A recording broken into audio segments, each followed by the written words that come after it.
આ એસઓપી અને આ મારા ઘરની નથી. આ તમે ચેક કરી શકો. આમાં કશું મારું ખોટું હોય બરાબર, કેમેરો ઓન કરો.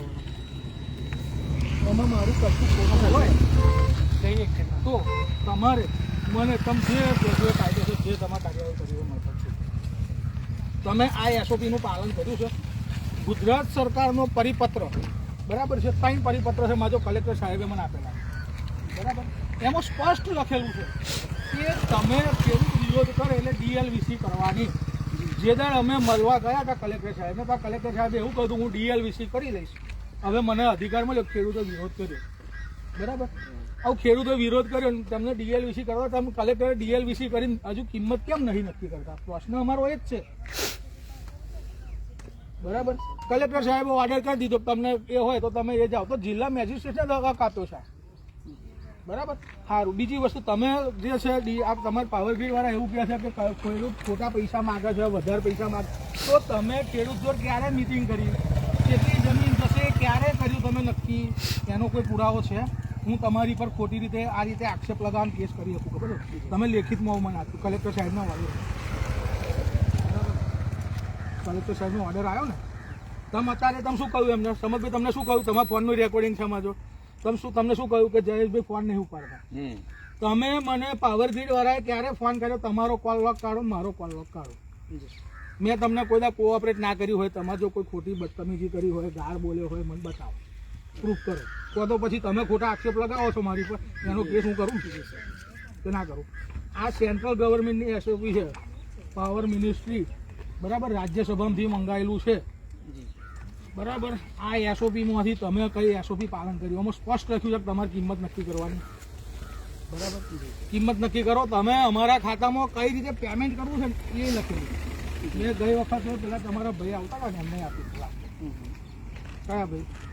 લક્ષ્મણભાઈ શિવમભાઈ. હા, શિવમભાઈ ને આ મેં કોપી આપેલી. જી જી આપને દિયા હતા ઉनको બરાબર.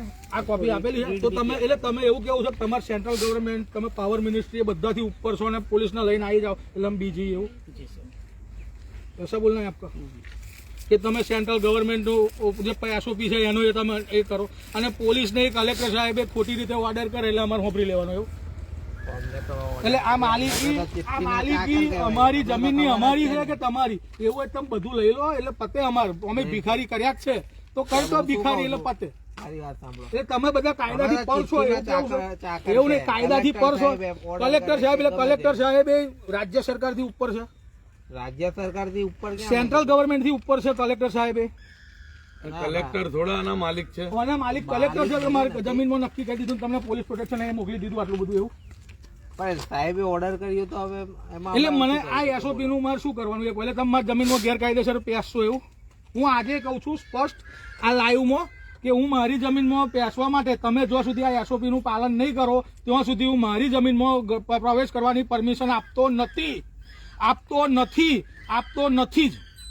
પછી તમે પોલીસ પ્રોટેક્શનથી કે બળ પ્રયોગ કરીને જે કંઈ કરશો એનો હું બધા વિરુદ્ધ કાયદેસર કાર્યવાહી કરીશ બરાબર, ચાહે પોલીસ હશે ગમે તે હશે.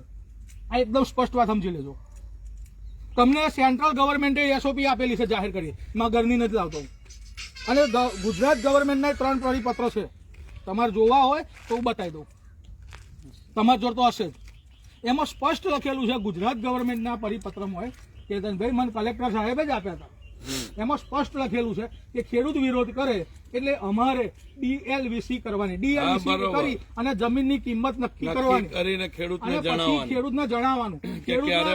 પછી ક્યારે પૈસા આવશે એ પૈસા ખાતામાં આવવાના. ખાતામાં નેટ બેન્કિંગ થી અથવા યુપીઆઈ થી પેમેન્ટ આપવાનું. પેમેન્ટ આપ્યા પછી તમારે અમારી પરમિશન લેવાની. પરમિશન લઈ પેમેન્ટની રિસિપ્ટ લેવાની. રિસિપ્ટ લીધા પછી તમે અમારી જમીનમાં પ્રવેશ કરી શકો. આવું સ્પષ્ટ એસઓપી છે, ગુજરાત સરકારની છે. અને તમે બધા જો કાયદાનું ઉપર જઈને તમારે કામ કરવું હોય તો કરો બરાબર. તમે બધા ખેડૂતો કદાચ બીજ હશે ને એ કરશે, હું છેલ્લે સુધી બીવાનો નથી. કારણ કે આ જમીન વહાવ તો મારા બાપ દાદાને ગ્વાડે લોહી પડ્યું. તમે આવી ગયા આગળ તમે એમ કહો કલેક્ટર સાહેબે લખીને આલ્યું કે આ તો સર પેલું પબ્લિક માટે છે, તો ભાઈ પબ્લિક માટે મફત વીજળી આવે છો? કોને લાઈટ મફત આલી? પબ્લિકની પેલું મીટરના પૈસા અમે જે આપીએ છીએ ભરીએ છીએ પૂરા, તો મીટરનું ભાડું લો છો તમે મહિને? ખબર પડી? મીટરના પૂરેપૂરા પૈસા આલ્યા પછી મીટરનું ભાડું લો. મફત તમને કોઈ કશું નહીં હાલતું. એટલે તમારે આ બધો બળ પ્રયોગ કરવો હોય તો કરી લો. હું કોર્ટ છેલ્લે સુધી લઈશ, સુપ્રીમ કોર્ટ સુધી લડવાનું થશે તોય લડીશ. તમારી જોડે વકીલો હશે, તમે કોઈ ગરીબ ખેડૂતને દબડાઈ દેશો તો વાંધો નહીં, પણ તમે બધા કાયદાથી પર છો એવું કેવું છે તમે બધાનું. ગુજરાત પોલીસને હું પૂછું છું, આ લોકોએ કહ્યું એટલે તમે આવી ગયા તો કાયદાથી પર છો. આ જે કલેક્ટર હુકમ કરે કલેક્ટર કે એસપી કાયદાથી ઉપર છે. હવે એ તો સરકારને પૂછવાનું તમારે, અમને બરાબર, થોડી પૂછવાનું. સરકારને અમે